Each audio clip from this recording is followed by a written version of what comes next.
I was on top of the world, newly retired, gifted the car of my dreams by the woman I loved. Less than a week later, I walked into our bedroom and found her tangled in the arms of another man, in our bed. Can you even wrap your head around being married for 39 years? That's not just a long time, it's nearly a lifetime. Almost 4 decades spent building a life side by side. I always imagined we'd grow old together, my wife and I, that we'd sit on the porch someday, hands weathered by time, but still holding on to each other. People used to say we were the perfect couple. Friends, co-workers, even distant acquaintances, they'd look at us and say, "That's what lasting love looks like." But they only saw the surface. I remember the moment it all started to crack. It was a clear Sunday in July, the kind that feels like the sky was painted just for you. I was a couple hours west of Columbus, cruising down the highway in my '96 Ford Probe. Not many people drive those anymore, but that car? That was mine. A gift from Tracy, my wife, for my retirement. She gave it to me just after we got back from a trip to Washington. I'll never forget how excited I was when I picked it up. I practically shouted in amazement, "This is incredible." She smiled and said, "I'm so happy you love it. Just promise me you won't go crazy with the speed, all right? No pricey tickets." I laughed and reassured her, "Don't worry, I'm barely over the limit, and the road's wide open. Nothing to worry about." "All right," she said gently, "I'll see you tomorrow night." And just like that, the call ended. I tossed my phone onto the passenger seat, the one that should have had her in it, and let out a shout, more from the thrill of the moment than anything else. The windows were rolled down, hatch popped open, wind rushing through like a tunnel, and the engine purred like it knew it was finally being appreciated. I was 5 hours into the trip and planned to stop in Columbus for dinner and a night's rest. I'd already booked a hotel. No way was I pulling a 12-hour drive at 63 years old like I might have at 35. If Tracy had been with me, we could have switched off and made it all the way in one stretch. But I was alone this time. Always loved that car. The Ford Probe had me hooked from the first time I laid eyes on it back in '89. It was the first of the new models Ford had rolled out, and I remember waiting impatiently until my local dealership finally got one in stock. I was drawn to it right away. There was something magnetic about its design. Slick, sporty, just the right kind of aggressive. After a week of obsessing over it, I finally walked into the dealership for a test drive. The moment I hit the gas, I knew I was in love. The engine, built by Mazda, wasn't just quick, it was powerful and efficient. The handling was tight, like it was built for racing. Just the slightest turn of the wheel and the car responded like it could read my mind. It was a dream. That first Probe lasted me 11 good years. Then the next one another 11 after that. Funny how a car can become part of your identity, something steady in a life that's anything but. I bought my second Ford Probe back in 1996, right during its final production year. I drove that thing like it was part of me, and it held up beautifully, pushing nearly 200,000 miles before it was totaled in an accident. The wreck wasn't even my fault, but still, losing that car felt like losing a piece of myself. After that, I spent months trying to find another one. I combed through eBay listings, poked around car forums, scrolled through local classifieds. Nothing. Either they were beat to pieces or way out of reach. Eventually, I gave up the hunt and settled for a basic, forgettable car. It did the job, but there was no spark. Just a machine that got me from point A to B. Around that time, after 4 decades working in the insurance business, I finally retired. The work had never been thrilling, mostly routine, repetitive stuff, but it paid well. Well enough that I was able to retire a few years shy of 65. My coworkers surprised me with a small farewell party. Tracy, my wife, came along and they gave me some sweet parting gifts. Nothing flashy but thoughtful. The kind of things that show people really knew you. But nothing prepared me for what Tracy had planned. Near the end of the party, she handed me something small, a familiar-looking car key attached to a folded note. I didn't get it at first, until I opened the note and saw what she and our daughter had been up to behind the scenes. Turns out, my daughter and son-in-law had tracked down a mint-condition Ford Probe, same year, same model, low miles, just outside Washington. They figured I wouldn't have any luck finding one myself, so they quietly made it happen. Tracy had this whole plan laid out. I'd fly to Washington for the weekend, spend some time with our daughter's family, then drive the car back home. About a 7-hour trip to Columbus, where I'd spend the night before finishing the drive on Monday morning. When she booked the hotel room, I assumed she was coming with me, that we'd take this little road trip together like old times. But she smiled and shook her head. "This trip is for you," she said. "Just you and your new car. A chance to really enjoy it." She was right. It was exactly what I needed. The car, a sleek black GT Turbo, was everything I remembered and more. Back in the early 90s, Ford had partnered with Mazda to design the Probe, and those engines were something else. Lightweight, efficient, quick on the draw. I'd taken a few of them on winding mountain roads before, where they really came alive. But this stretch of road now was mostly long, flat highway. Not much opportunity to let the engine stretch its legs. Still, I cruised along at a comfortable 70, sometimes pushing it to 75 if the road was clear and the patrols were sparse. Gotta admit, that stretch between little towns can be a bit dull, but when you're behind the wheel of a car you love, even a straight road can feel like a ribbon of freedom. At one point, a car full of teenage girls pulled up beside me. They laughed, honked, and waved as they passed, my silver hair whipping around in the wind. I chuckled and gave them a wave back. Then I caught a glimpse of the driver, a young woman with long blonde hair, delicate features, and bright eyes. For a split second she reminded me of Tracy back in the day. Tracy in her 20s, lighting up a room with her energy. Always the one with a witty comeback, always the one dragging me to parties I never planned to attend, but ended up loving. She was radiant then, and even now at 63, there's still a glimmer of that same spark in her. She's changed, of course, we both have, but every now and then I see a flicker of the girl I fell in love with. Funny how a stranger's face can pull you straight into the past. Later, when I stopped for gas and called to check in, she popped up on FaceTime, and seeing her face, even through a screen, warmed me in a way no heater ever could. But still, nothing compares to her being there in person. If I'm being honest, the road felt lonelier than I'd expected. Especially with her not riding shotgun. Before I left Washington, I'd offered to help out around her father's place, Tracy's dad I mean. But it was clear he wasn't too thrilled by the idea. He's never really approved of my long curly hair and kind of gave me that polite, half-hearted thanks before turning down the offer. I could tell by the way he looked at me that he still thought I was a little too free-spirited for his taste. Old habits die hard, I guess. About a week later, I ran into Tracy again. She was hanging around the dorm, and I figured it was a good time to introduce myself. But as soon as I said hello, I could tell she wasn't interested, not in the conversation, not in me. There was this distant look in her eyes, like she already had one foot out the door. I picked up on it right away and backed off. No use forcing something that wasn't there. 2 weeks later, I saw her walking with a guy I recognized from the building. He lived a couple floors above me. He had that classic bookworm look. Thick glasses, short bristly mustache, the whole deal. Definitely not the type I figured Tracy would go for, but hey, maybe I didn't really know her at all. It didn't bother me then. I barely knew her and I wasn't expecting anything. Still, I had this gut feeling she wasn't the kind of person who liked being alone in a room full of strangers. Then came the moment that stuck with me.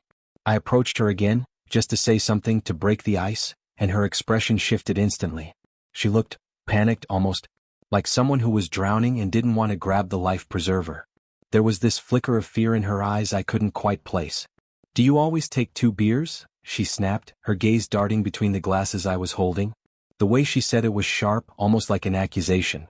I bit back the sarcastic comment that was about to come out and answered flatly, "Most of the time. I'm flexible. I don't always show my hand." That was years ago. Funny how those early encounters, the ones that seem meaningless at the time, stick around in your mind. We went on to build a life.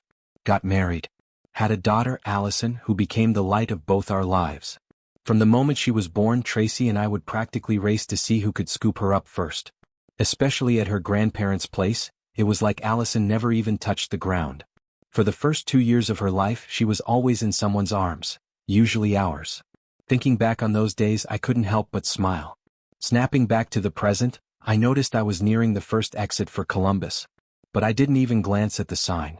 All I could think about was getting home to Tracy. The idea of seeing her again gave me a new burst of energy, enough that I skipped the hotel altogether and decided to push through.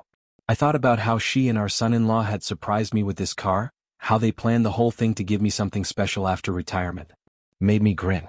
39 years of shared memories rushed through my head like a slideshow. Where had all that time gone? By 4:30 a.m., I finally pulled up in front of our house. The Ford Probe, my brand new old love, hummed to a stop by the curb. I planned to park it properly in the garage in the morning, but something caught my eye. There was another car in my spot. I stood there for a second, staring at it. My garage. My space. And someone else was parked there. I walked toward it slowly, clutching the remote, heart beating faster with each step. Tracy's car was in the driveway where it always was, but this one was unfamiliar. And yet, it felt like it belonged. I approached the bedroom window and the whole house felt too still. No lights. No sound. Just this thick, unnatural silence.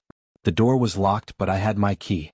I slipped inside, quietly, carefully, like I didn't want to wake something I wasn't ready to face. I made my way to the bedroom. And that's when I saw them. Tracy, my wife, the woman I'd shared nearly 4 decades of my life with, was lying in our bed. In my bed. Her body curled up next to another man. Ralph. His arm was draped around her like it belonged there, like it always had. She rested her head on his shoulder, the same way she used to do with me all those nights after a long day. It wasn't just the betrayal that hit me. It was the familiarity. The way they held each other, casual, comfortable, it didn't look new. It looked practiced, rehearsed, as if I was the stranger walking into their home. And in that moment, I didn't just lose my wife. I lost the version of my life I thought was real. Even in the middle of all that heartache, I found myself quietly impressed by how well the night mode on my iPhone worked. I managed to take 2 clear photos in a room that was barely lit, just enough soft glow to capture exactly what I didn't want to see. It felt strange, standing there with proof in my hands, thinking not just about what I was witnessing, but about what might come next. Would they go to the police if they found out what I did? I doubted it. Tracy would have to admit too much, and Ralph? I didn't think he had the spine for it. But still, the thought crossed my mind. If it came to that, if the authorities got involved, there'd be questions. A lot of them. And I needed to be back home early the next morning, like nothing had happened. Like my life hadn't just cracked in half. Ralph left the house around 10 that night. I didn't see him go, but I could imagine Tracy rushing to erase the evidence. The sheets, the scent, the presence of another man in our space. The space that used to be sacred. By the time she was done, I was long gone. I drove to Omaha, Nebraska to see an old friend, Marin. We hadn't seen each other in years, but when I showed up at her door, she hugged me like no time had passed. Her husband, Spencer, welcomed me in without a word of judgment. "You'll always have a place here," she told me, eyes full of something I hadn't seen in a while, genuine care. But this trip didn't feel like the others. There was no joy in the ride, no excitement in the reunion. Just this heavy, aching silence that followed me like a shadow. I didn't speed. In fact, I probably drove slower than I ever had in my life. More than 6 hours behind the wheel, and every mile was weighed down by thoughts I couldn't escape. I was grieving. Not just the betrayal, but the loss of a life I thought I understood. Somewhere deep down, I knew. Tracy and I weren't going to make it to our 40th anniversary. We might still exchange a few words out of habit, maybe even pretend for the world that we were still a pair. But something had broken. And I couldn't ignore it anymore. I kept thinking about the look in her eyes when I found them together. She sat up in bed, startled. Not sobbing, not even apologizing right away, just a flicker of pain on her face, like she knew the damage couldn't be undone. I was the one falling apart, yet she looked at me like she wanted me to comfort her. "Please," I told her. "Don't cry. Don't give me your pity. I'm the one who lost everything tonight. If anyone has a right to break down, it's me. How could she do this to me? To us? 39 years just like that gone. And sure, maybe not all of them were perfect. Maybe some were even strained. But I believed in us. I believed that love didn't just disappear like fog in the morning sun. I think the first 10, maybe 20 years, those were real.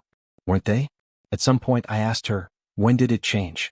She looked at me through teary eyes and whispered, "Andy, I want you to know, my love for you never truly faded." Her voice was soft, shaky. "It just changed. It waned," she corrected herself. "Over time. I didn't plan it. It just happened."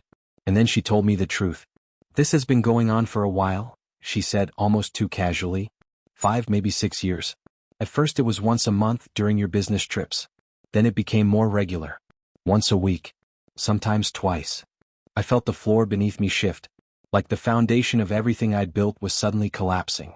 My stomach turned. My heart pounded like it didn't know whether to fight or shut down completely. She talked like she was reading a script she'd rehearsed a dozen times. I couldn't tell if she was sorry or just relieved to finally say it. And me? I was too stunned to even raise my voice. All I could do was listen. "I usually spend a few nights alone," she said flatly, like she was reading from a script. Her voice had no warmth, no regret, just cold detachment like it was no big deal. I looked at her, trying to process the words, but they felt like they were coming from someone else entirely. Someone I didn't know. "Listen, Tracy," I said, my voice low but shaking, "this isn't some fantasy world. This isn't Wonderland. You don't get to run off with a secret lover for years and then expect me to show up on a white horse and carry you into forever. Life doesn't work like that, not in my world. She crossed her arms and gave me that look, the one she used when she was disappointed in me, like I was the one who'd broken a promise. That's exactly why we're talking about this now, Andy, she replied, using my full name in that clipped tone that always meant trouble. You're intelligent. There's no reason we can't reach an agreement, some kind of solution. Even if it means I have to end things with Ralph. And things? Now she wants to talk about endings? I'm being honest, she said. I'm not trying to hurt you. But every word cut deeper than the last. I kept looking at her, trying to match this woman in front of me to the one I married. At 53, she had the energy of someone 20 years younger. Slim, radiant, full of that late-blooming vitality. And I remembered the shift. It started a few years back after menopause. She told me she felt different, better, more alive. We were both amazed at the time. Her doctor had explained that it happened sometimes. Maybe 10% of women experience this surge of renewed energy and youthfulness.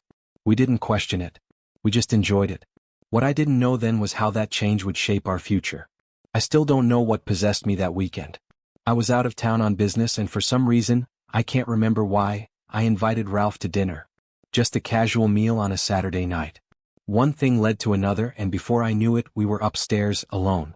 That night, Tracy said, was the first time she really felt something with him. Something thrilling. Something unforgettable. I think part of the excitement, she admitted, was knowing it was wrong. The secrecy. The contrast between you two. He was nothing like anyone I'd ever known. She didn't say it to be cruel. She said it like it was a confession, like she owed me honesty now after all the lies. We connected, she continued. Not just physically. Emotionally. And after that we kept seeing each other. Once, twice a week. And every time he left I told myself it was the last. But it never was. I stood there numb.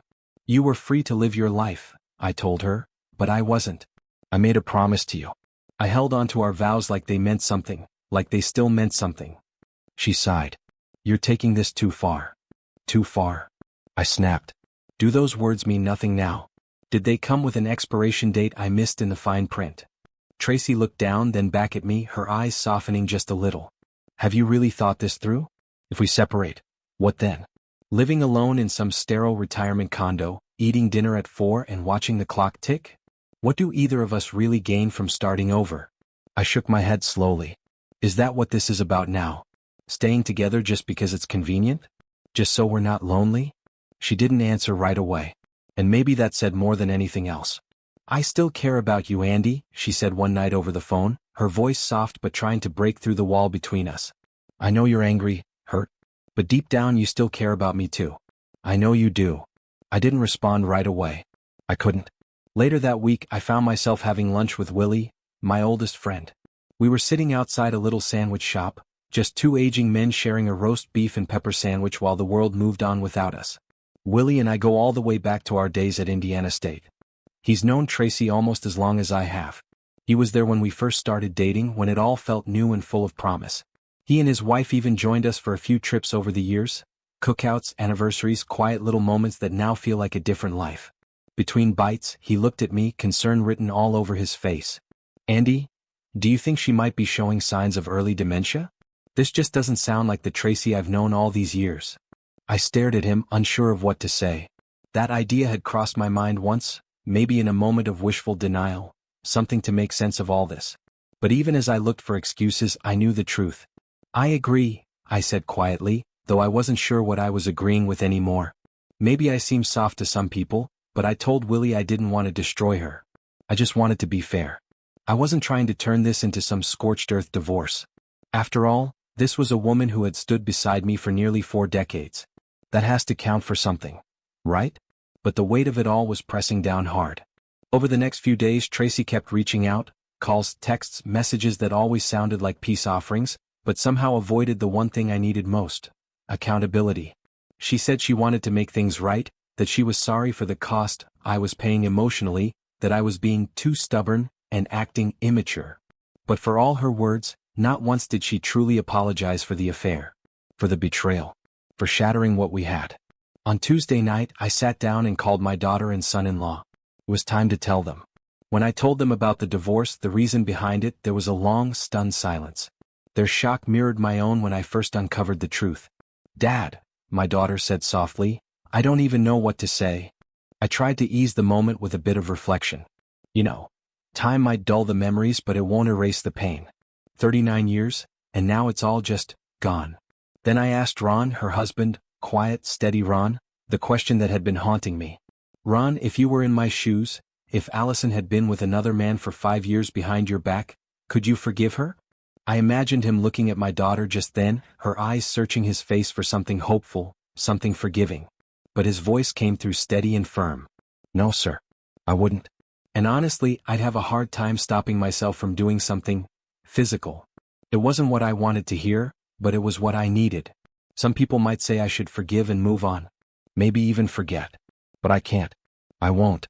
This isn't something you bury and pretend never happened. Tracy, I believe you still love me, but it's not the same kind of love anymore. It's not the deep, soul-rooted love we once had. Ralph changed everything. I gave you all of me. I didn't have a fallback plan. I wasn't holding anything back. It was just you and me. And now, it feels like it's you, me, Ralph, and whoever else may come after him. She started crying then, silent tears rolling down her cheeks. And there was a part of me buried deep beneath all the pain that wanted to pull her close. That wanted to believe we could go back to how it was. But some breaks don't get fixed. Some truths are too heavy to unlearn. I guess I should have listened sooner. Dr. Ruth once told me that when I'm quiet, I need to let others speak, even if what they say cuts deep. I tried to follow her advice. When we sat down with the counselor, I stayed silent at first, giving Tracy the floor.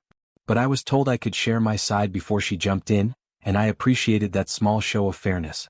Tracy, however, looked impatient, kept trying to interrupt me, but the consultant held up a hand, signaling her to wait.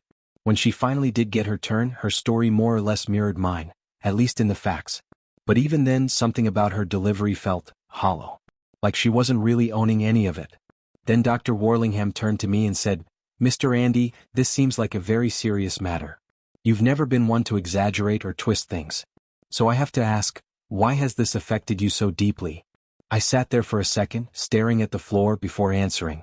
"You're right, doctor. I usually keep a lid on my emotions. That's just how I was raised. But this is different. This broke something in me. Completely. Just a few weeks ago, I felt like I was on top of the world. I had just retired after 40 years of work, and Tracy, my wife, the woman I loved, surprised me with a car. A beautiful gift. We were talking about doing a cross-country trip together, something we always dreamed about." I paused. "And now we're here."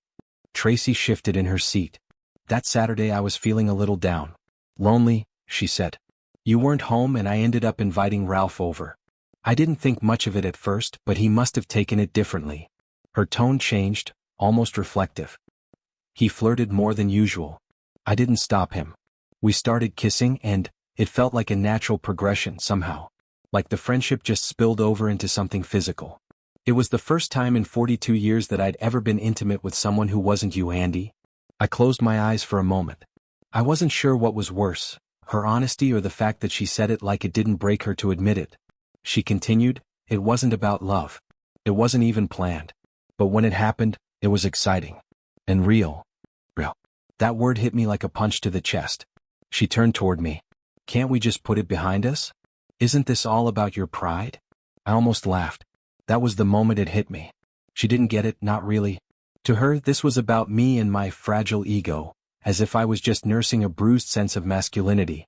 Dr. Warlingham, ever the neutral voice, glanced at the clock. "We're just about out of time," he said. Then he looked at me. "Mr. Andy, you weren't very cooperative today." I couldn't help it, I let a little sarcasm slip out. "Well, Doc, I didn't shoot her today, so I'd say that's progress." He didn't smile.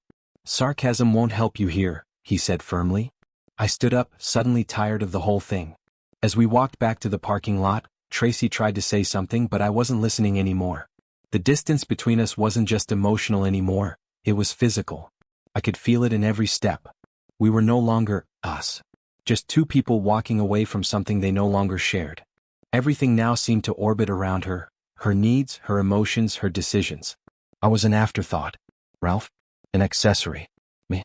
Left trying to remember how we even got here. "I can't do this," I told the doctor later. "I can't live in the shadow of someone else. I can't be third place in a relationship I've poured my life into. She says she loves only you, he replied. That her time with Ralph wasn't about love, just physical attraction. I shook my head. Really, Doc? You're the therapist, not a stand-up comic. If this isn't about love, then what does that even say about our marriage? That it can be compromised so easily for so little? He didn't answer, and I realized maybe there was no answer. At one point during our last session, I looked at both Tracy and Dr. Warlingham and asked the question that had been eating away at me for weeks. When your partner chooses to have an intimate relationship with someone else, and does it in your own bed, what does that say about the level of respect they still have for you? I didn't raise my voice. I didn't need to. The silence that followed said enough. And when we talk about love and respect, I continued, how does it change things when it's not just a one-time lapse, but something that went on for 5 years? Because let's be honest, a single mistake, a one-night stand, as awful as it is, can sometimes be chalked up to poor judgment. A weak moment. But 5 years?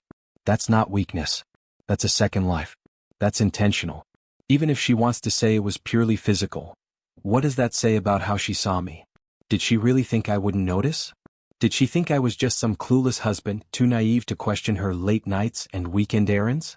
Even if it was just about attraction, I said to the doctor, how am I supposed to look past it? How do I forgive that? The following week, Dr. Warlingham began outlining what he called a path toward healing. I could barely keep up, my head spinning with every word. Then he said, let's begin with Tracy. She cleared her throat.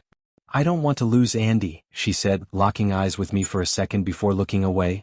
I honestly believe we can recover from this and find our way back to being happy again. She paused, then added, I've realized that the apologies I gave him before, they weren't enough. They didn't come from the depth of understanding I have now. I didn't just betray our vows, I betrayed his trust, and that may have hurt him more than anything. Her voice cracked. Andy, please. I'm sorry. I truly am. I don't expect it to be easy, but I'm asking for your forgiveness. I didn't respond right away. I was tired of carefully measured words. Tired of everyone walking around the truth like it was glass that might shatter if we stepped too hard. It's been 2 months, I said flatly. So let's stop pretending. Just answer me this. Tracy, since I moved out, how many times have you been with him? The color drained from her face. She turned crimson and fumbled for words. Dr. Warlingham looked visibly uncomfortable, glancing between us like he wasn't sure whether to intervene. I don't know if the silence that followed was her guilt or my exhaustion, but in that stillness I felt something unexpected. Satisfaction.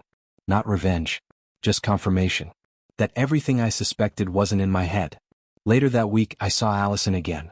She and Ron had driven in from Washington after receiving a request from Tracy to help plan a funeral for her cousin. It felt strange showing up to support something tied to Tracy after everything that had happened, but Allison insisted. Despite it all, she said, you and Mom had a life together. 39 years. You probably know her better than anyone else ever will. That counts for something. Maybe it does. Maybe it doesn't. Allison kindly offered to ride with me, 15 hours on the highway, just the two of us. It wasn't lost on me that this might be the longest uninterrupted time I'd spent with my daughter in years. Half an hour ago we pulled over at a gas station to stretch our legs. We'd already been on the road for 6 hours, and I could tell she was watching me carefully, looking for signs of wear. Concerned but respectful.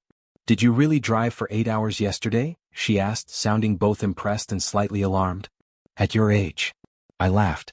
I might be old, sweetheart, but I'm still stubborn. And he still wouldn't let me drive, Kay chimed in from the back seat. Not even for 5 minutes. Allison turned and grinned. You know my dad, he's picky about who gets to drive his car. Always has been. They were right. I've always been selective. With my car. With my trust. With who I let ride shotgun in my life. That's what makes all of this so hard. I chose Tracy. And somewhere along the line she stopped choosing me back. I drove myself there, but I'll be honest, it didn't feel right.